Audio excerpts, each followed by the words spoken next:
With how expensive the Switch 2 is, it's no wonder why the Switch Lite is still so popular. In fact, in Japan, between June 30th and July 6th, the Switch Lite sold over 6,000 units. 6 years later, just behind the OLED, but ahead of the original. Of course, the Switch 2 sold over like 160,000 units in the same week. But that's neither here nor there. We're here to talk about the Switch Lite and all its glory. My video of 10 games that go great with the Switch Lite was received quite well to my surprise. But seeing those numbers, I get it. So I wanted to do another 10 games that go great with the Switch Lite. But I thought that previous video was just a little too long. So instead, I'm gonna do a part 1 and a part 2 and make these videos a little shorter and more digestible. Meaning I'll do 5 games in part 1 and another 5 games in part 2, which will be released shortly after. I could call this video 5 games that go great with the Switch Lite, but this makes things a little more exciting. I'm trying something different, all right? So here's another 10 games that go great with the Switch Lite.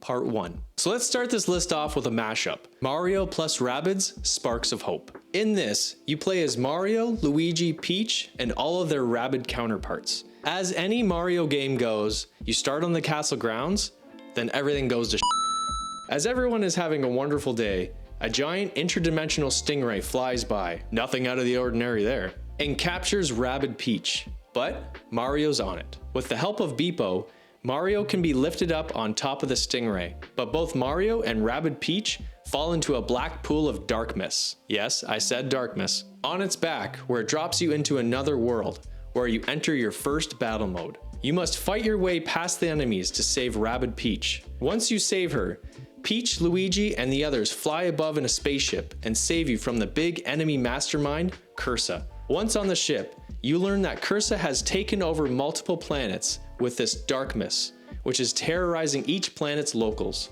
So you set off to save them. Every planet has an open world aspect to it where you can explore and solve puzzles. But once you meet an enemy, the game goes into turn-based battle mode that's a mixture of Final Fantasy and chess, where each of you has a turn to move around and attack each other. But one does not move or attack until the other is finished moving and attacking. One thing I will say about this game is it's a quarter open world exploration, a quarter battle mode, and half cutscenes. There are a lot of cutscenes, but it's like watching a movie and playing a game at the same time. Plus, the Rabbids can be pretty funny at times with their slapstick humor. With the colorful art design, the game looks fantastic on the light screen. But with the cutscenes, it's a little hard to hear on the less than mediocre speakers of the Lite. But all the dialogue has captions anyway, so you're good there. A lot of the cutscenes are mainly visual anyways. I've been really enjoying this game and I can't wait to delve into it more. Next is Kirby's Return to Dreamland Deluxe. This is a remaster of the 2.5D side-scrolling original on the Wii,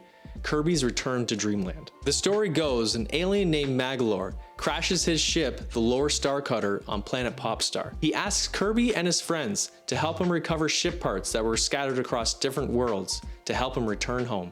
In perfect Kirby fashion, you traverse diverse worlds, inhaling enemies, taking on their abilities, and using them to beat each world. This is pretty much what you would have played on the Wii version. But in this deluxe version, the graphic quality has been improved greatly, and 2 new abilities have been added, such as Sand and Mecha. The Sand ability allows you to turn flurries into sand shapes, or make giant fists to smash your enemies with. The Mecha ability essentially turns you into a Kirby Gundam, allowing you to fly around quickly, shoot lasers, drop bombs, you know, everything a Gundam can do. This deluxe version also adds an easy mode, where Magolor, the visitor from space, tosses you helpful items, like health doubling potions, as well as helps Kirby if he falls into a bottomless pit. There is also an extra game included called Magolor Epilogue, the Interdimensional Traveler. In this story, you play as the visitor alien Magolor that is stripped of all his powers. Because of this, he is quite slow and relatively weak. As you traverse the levels, you can collect magical orbs and gem apples, allowing you to purchase more powerful abilities. But I will add you'll need to beat the main game first before you can play this game. Being it's essentially a side-scrolling cartoon, it looks great on the Lite. Kirby is a Nintendo staple and you can pretty much never go wrong with this little pink dude. Fun fact about Kirby is he was originally only a place-holding character until the development team could make and design an actual character. But the team loved him so much that they decided to keep him. Now speaking of Nintendo staples, Next, we have The Legend of Zelda: Echoes of Wisdom.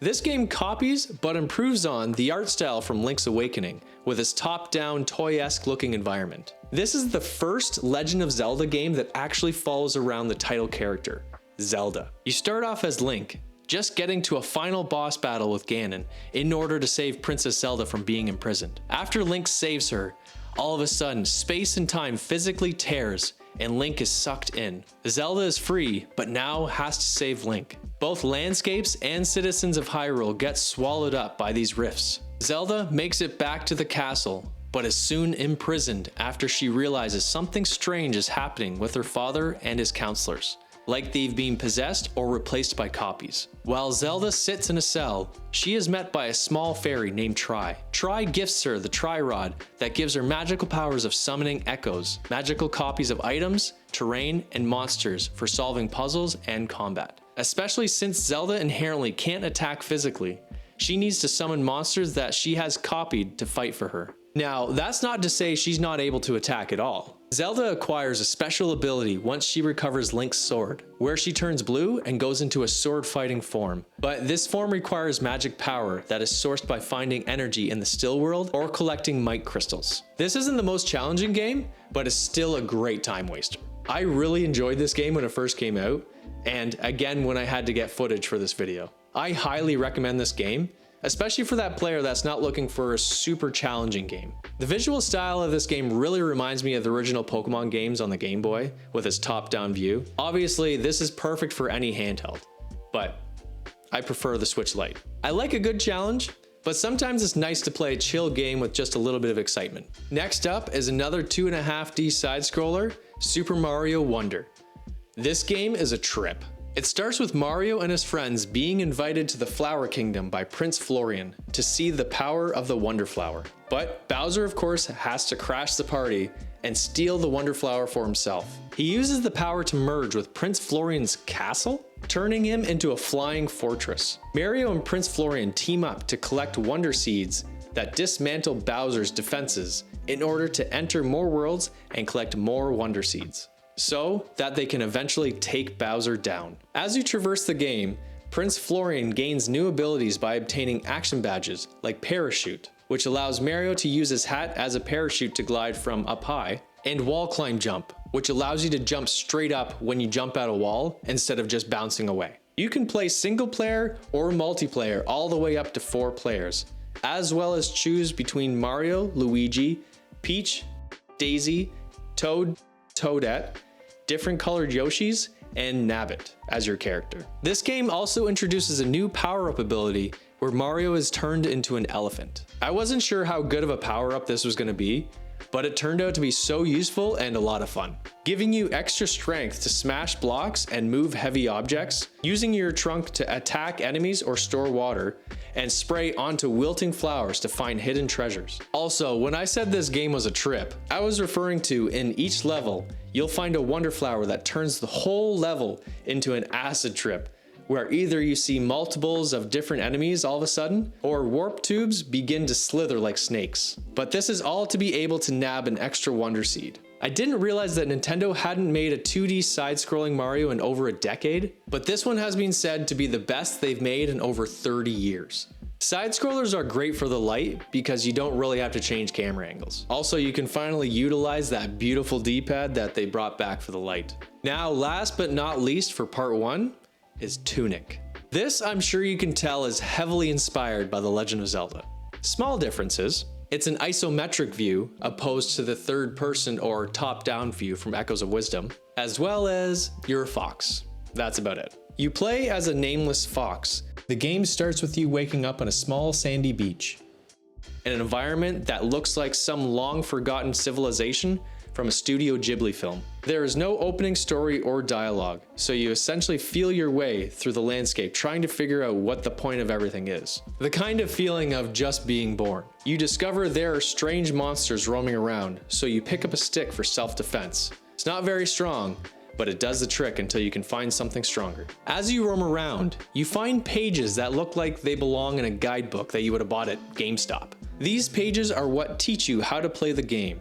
As you find more, you gain new abilities and techniques. The music is very interstellar sounding, ominous yet curiosity inducing. Early in the game, you find a giant golden door. It brings you to a spiritual world where you meet a fox spirit. You seem to have a connection, but what is it? When you die for the first time in the game, you are brought back to this spirit that breathes new life into you, and you wake up by the last fox statue you healed yourself at. I find this is another time-devouring game, where you lose track of all time and get nothing done during the day, because you've been so determined to get to that next level you keep passing by. I could go over all the similarities of The Legend of Zelda, but I'm telling you, this is its own game. You see all the similarities as you play, but you really pay no mind to them, because this game creates such a curiosity, you just want to play more and more.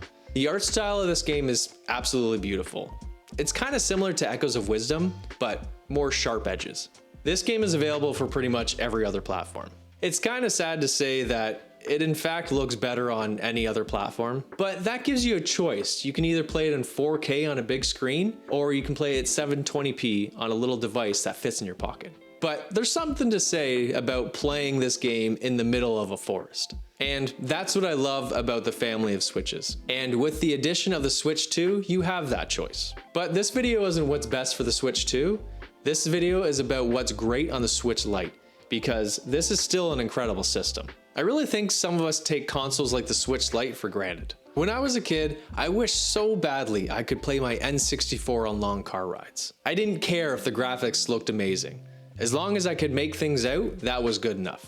And that's not to say the graphic quality on this system is terrible, there's just things that look better. But I think a lot of people really overlook the fact that this thing fits in your pocket and it plays modern games. Thank you all for watching, and I will have part 2 coming out very soon if it's not already out. But if it is, you'll find it right here. And as always, happy gaming everyone. Cheers.